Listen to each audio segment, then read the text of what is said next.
Good evening. Welcome to South Asia Newsline. I'm Yeshi Chansong.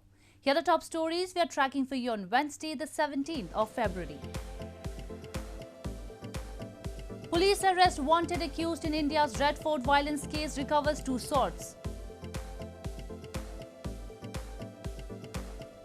Taliban calls on US to pull out troops from Afghanistan in open letter.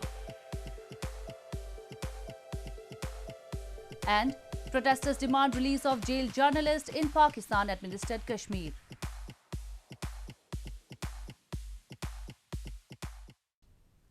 And now for all the details.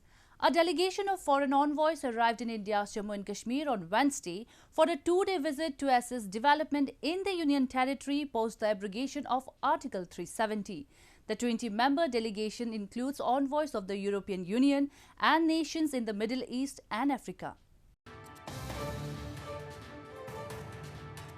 A 20-member foreign delegation, including envoys of the European Union and nations in the Middle East and Africa, arrived in India's Jammu and Kashmir on Wednesday for a 2-day visit to assess development in the Union territory. The diplomats on the first day of their visit interacted with locals in Budgam district, met members of political parties and the members of newly elected district development councils. During their trip, they would be briefed about the security situation as well as law and order challenges in the region. This visit assumes significance as the local body elections were recently conducted successfully in the Union territory after the abrogation of Article 370 in August 2019. क्योंकि अभी हमें एक ही महीना हो गया और एक ही महीने के अंदर में हमारे डिस्ट्रिक्ट डेवलपमेंट काउंसिल को ये एक एजाज़ मिला कि हमें इतनी बड़ी फॉरेन डेलीगेट्स के साथ इंटरेक्शन करने का मौका मिला और अपने जो भी यहाँ पर डेवलपमेंट के हवाले से जो स्कीम्स हैं हमारे जो कुछ किया है या जो कुछ करना बाकी है उस हवाले से उनके साथ हमने इंटरेक्शन किया. 2 batches of foreign diplomats had earlier visited Jammu and Kashmir last year to assess development in the region claimed by Indian government post the abrogation of Article 370. Delhi police has arrested one of the main accused in connection with the violence at the Red Fort complex on Republic Day in the Indian capital. 2 swords were also recovered from the possession of the accused. On January 26, tens of thousands of protesting farmers had clashed with the police in New Delhi during a tractor parade that was called by farmer unions to reiterate their stance on the centre's farm laws.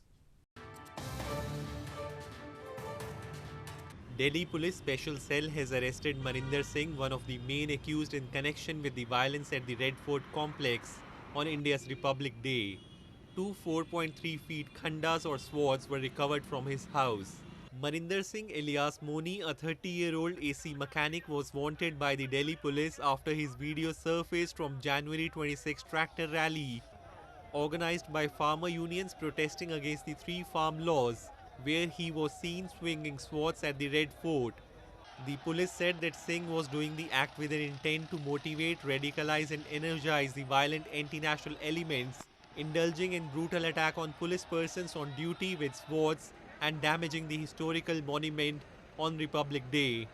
Meanwhile, NSUI, the students' wing of opposition Congress party in Indian capital, marched on the streets and raised slogans as they condemned the arrest of 22-year-old environmentalist Disha Ravi on Wednesday. Disha, an activist linked to Swedish climate change campaigner Greta Thunberg, was arrested over the weekend on charges of sedition and she remains in police custody. Disha had allegedly created and shared a toolkit in support of the pharmacists' agitation against the centre's new agriculture laws. Meanwhile, a Mumbai court on Wednesday granted bail to Disha Ravi's associate Nikita Jacob, a lawyer based in Mumbai. Police had sought Nikita's arrest for allegedly working together with Disha Ravi on a toolkit or a document that it said was used to foment violence during a mass protest by farmers in Delhi last month. But Jacob petitioned a court in Mumbai to stop the police from carrying out her own arrest warrant.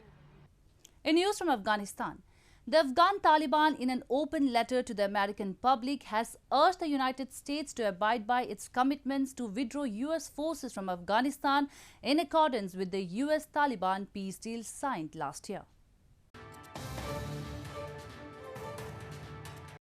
Taliban's leader Mullah Abdullah Abdul Ghani Baradar, in an open letter to the American public, has urged the United States to abide by its commitments to withdraw US forces from Afghanistan by May. The Taliban senior leader has also said that the group is committed to act upon the US-Taliban peace agreement, stating that he is confident that the Afghans will finally agree on an Islamic system and sustainable peace and security through a political settlement. In the letter, the Taliban also said they will respect women's rights in accordance to the Islamic principles. The United States and the Taliban had signed a peace deal last February in Doha, in accordance to which the US agreed to withdraw its troops from Afghanistan in exchange for security guarantees from the insurgent group. Meanwhile, the Afghan National Security and Defense Forces are making the fight against the Taliban among their main priorities, local media reports suggest. The Taliban has so far not commented, but the Afghan Ministry of Defense has said that the Taliban will face severe consequences if the group insists on war and violence. Moving on to news from Pakistan.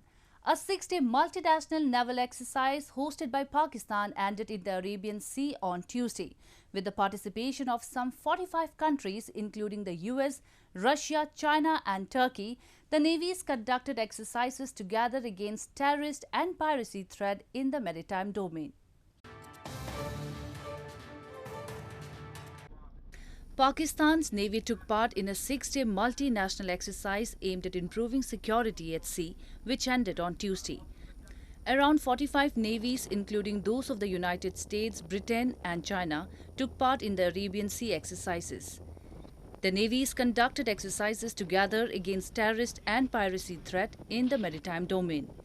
The drill, a biannual affair since 2007, ended with the closing ceremony attended by Pakistan's President Arif Alvi, the country's 3 services chiefs, ministers and foreign diplomats, according to a Pakistan Navy statement. Motto of this exercise is Together for Peace. So the purpose of this exercise is to bring regional and extra-regional navies on one platform and then conduct exercises to enhance the interoperability and in addition to counter the terrorist threat and the crimes which are happening in the maritime domain. This is the first time Russia has joined a military drill with NATO members in a decade. The last such time was in 2011 in the Bold Monarch 2011 exercise off the coast of Spain. Moving on, scores of locals recently held a protest demanding release of journalist and rights activist Tanveer Ahmed, who has been lost in jail for nearly 6 months for removing Pakistani flag from a public place in Pakistan-administered Kashmir. The case has highlighted brutality on political activists who have been resisting against Pakistan's illegal occupation of the region. People in Pakistan-administered Kashmir recently held a protest demanding immediate release of journalist and rights activist Tanveer Ahmed, who has been languishing in jail for around 6 months for removing Pakistani flag from a popular public place in the illegally occupied region. Tanveer Ahmed, a British Kashmiri, was detained by police in August 2020 and charged with different sections following his challenge to what he calls an oppressive establishment that has crushed people's rights and has stifled freedom of expression in Pakistan-administered Kashmir. The protesters demanded a fair trial must be initiated at the earliest in the case as they raised pro-freedom slogans and warned of intensified protests.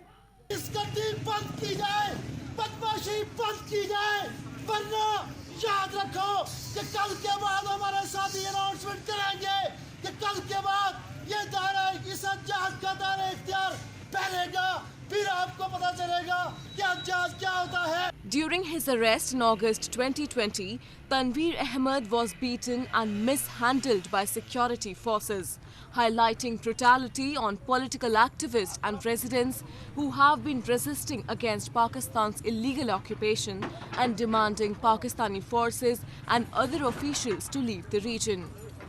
In news from Bangladesh, a court in Bangladesh on Tuesday sentenced to death 5 members of an Islamist militant group for 2015 killing of a US blogger critical of religious extremism.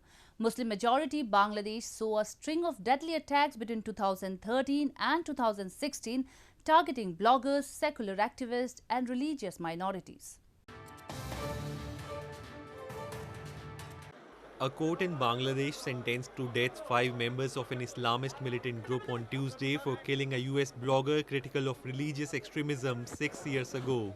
Avijit Roy, a US citizen of Bangladeshi origin, was hacked to death by machete-wielding assailants in February 2015 while returning home with his wife from a Dhaka book fair. His wife and fellow blogger Rafida Ahmed suffered head injuries and lost a finger. The court also jailed 1 man for life in the attack. The 6 men convicted on Tuesday belong to the Al-Qaeda-inspired domestic militant group Ansarullah Bangla team, which police say was behind the murders of more than a dozen secular activists and bloggers.